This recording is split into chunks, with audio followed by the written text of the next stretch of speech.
there's only two of us left. I had twin brothers and sister. One died in the spring and the other one died in the fall. They were 82 years old. Wow.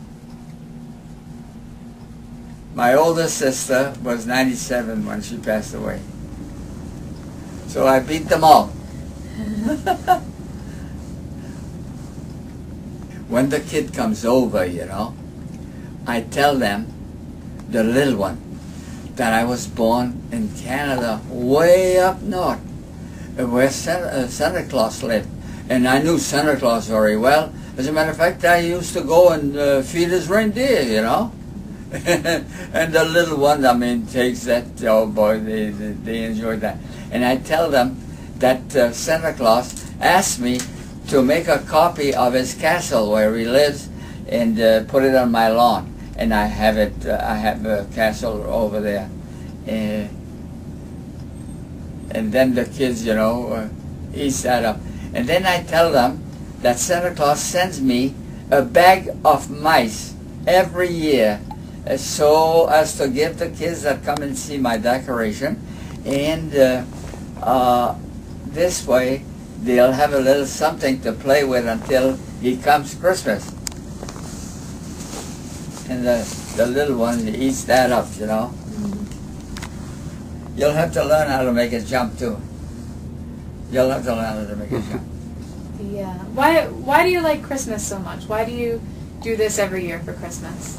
Well, it's so good for the kids. I mean, the kids seem to enjoy it so much, the little ones. And, I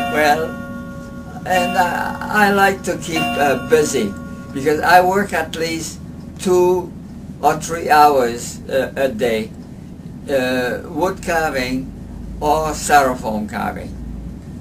Right now I'm making a big flower, the Christmas flower, about 6 feet tall, and it's going to go on the house on the side there. There's nothing there. So, did you ever see the freezing machine that I work to make all these things? Yeah, you showed us last downstairs. year. It was incredible. Yeah. Yeah, if it wasn't for that machine, I couldn't carve with a knife. Yeah. All these things here. What takes me about 2 hours to make with the freezing machine would take me 6-7 hours with a knife.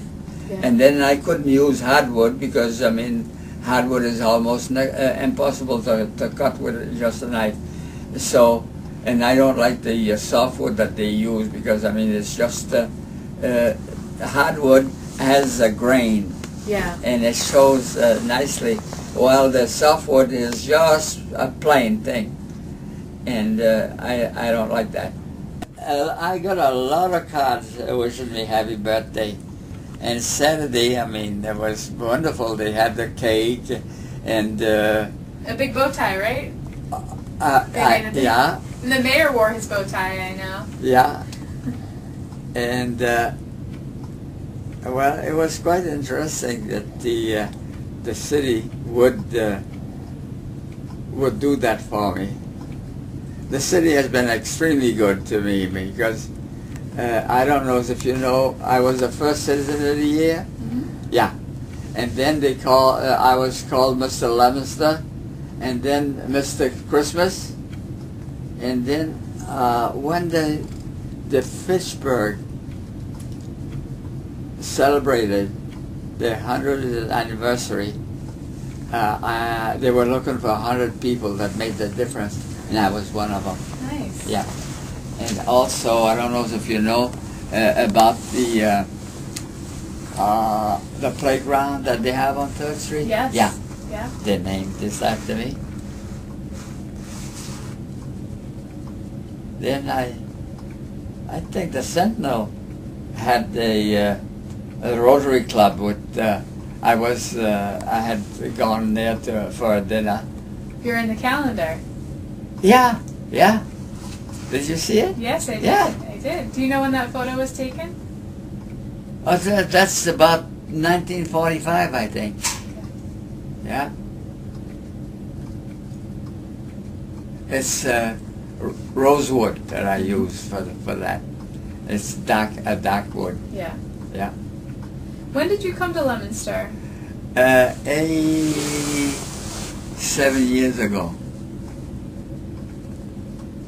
I was 12 years old. And what brought your family here? What's that? Why did your family move here? In 1923, there was no more work in Canada. So we had a Ford. And we could go, 25, 30 miles from the house in one day and back. It wasn't like if it was a horse. Yeah. And so my father says, there is work. I understand there's work in Drummondville. Why don't we go and see if we can have a job there? So there was my two brothers and my sister and my father. So they all went.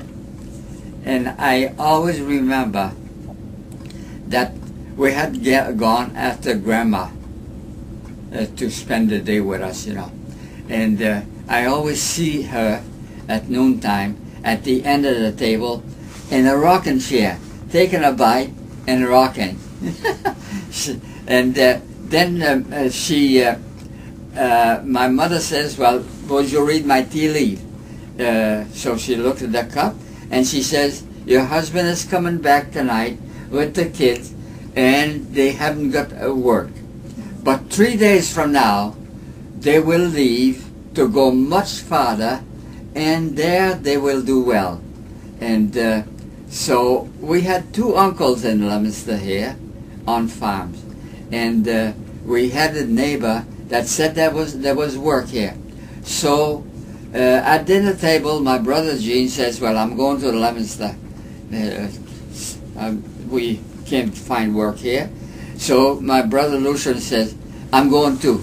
And my sister says, well, if you two are going, I'm going too. My father says, if everybody is going, I'm going. So the four of them, like grandmother had said, exactly 3 days after she was up the house, they left to come here. And then just before vacation, my dad called up, and he says that he would come after us. And we got here 2 weeks before the 4th of July.